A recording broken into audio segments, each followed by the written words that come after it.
자, 그러면 부동산 점유유전지 가처분은 언제 신청할 수 있는지, 이것이 문제되는 이유는 가압류하고 관련되어서 문제가 되기는 하는 겁니다. 그래서 일반적으로 가압류는 채무자에게 경제적 자력이 풍부하다면 굳이 소송을 제기하기 전에 먼저 가압류를 할 필요성은 굉장히 적다고 할 수 있습니다.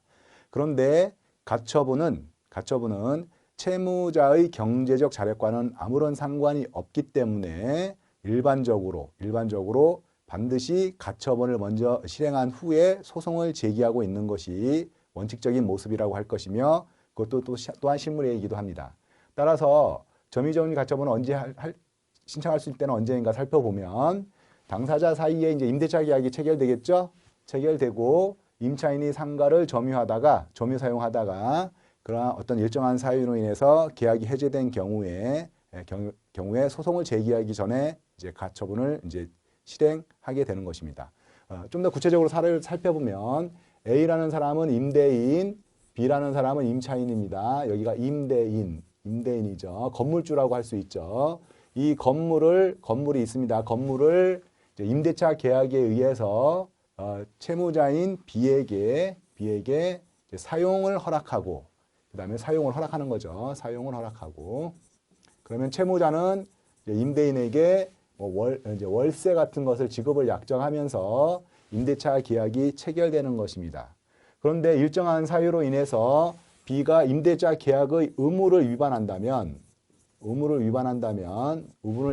경우에는 건물주로서는 임대인을 퇴거시키고 그 다음에 이 건물의 점유를 회복하기를 원하는 거죠. 자, 그런데 그 회복하기 위해서는 A라는 사람이 B에 대해서 건물 인도 청구 소송이라는 것을 제기해야 됩니다. 자, 건물 인도 청구 소송을 제기해야 되는데, 그 소송 제기 중에 B라는 사람이 허락 없이 제3자인 C에게 건물을 인도한다면 현재 진행 중인 이 소송은 사실상 무익한 소송이 되어버립니다. 왜 그러냐면 이 소송에서 판결을 받았다 하더라도 그 소송 중간에 점유를 하고 있는 C에 대해서 이 판결로 집행을 할 수가 없게 됩니다. 따라서 B가 의무 위반을 해서 A가 B로부터 건물을 인도받기 위해서는 소송을 제기하기 전에, 이 소송 제기 전에 먼저 반드시 가처분을 해놓게 된다는 거죠.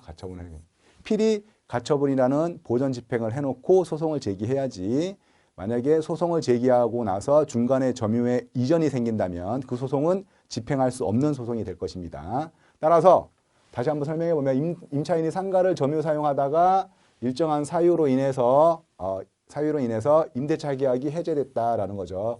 해제는 이제 임대인이 해제를 할 것입니다.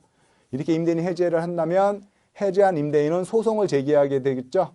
기본적으로 청구 소송을 제기해서 건물 인도라는 청구 소송을 제기해서 점유권을 회복하게 되는데, 그 전에 반드시 취하여야 될 조치라고 하겠습니다. 따라서 부동산 점유유전지 가처분을 할 때는 언제이냐? 소송 제기 전까지 해야 된다라는 말씀을 드리겠습니다. 자, 그 다음에 집행은 어떻게 하느냐 살펴보면, 부동산 점유유전지 가처분은 집행관님이 그 건물 현장인 부동산에 나가서 보통 문에다가 A4 용지 정도의 크기의 공시서라고 얘기합니다. 물론 그 공시서에는 이렇게 써져 있습니다. 이 부동산은 법원의 가처분 결정에 의해서 집행관의 점유하에 있음을 밝힘, 공시함, 이런 내용으로, 이런 취지로 이제 기재가 되어 있죠.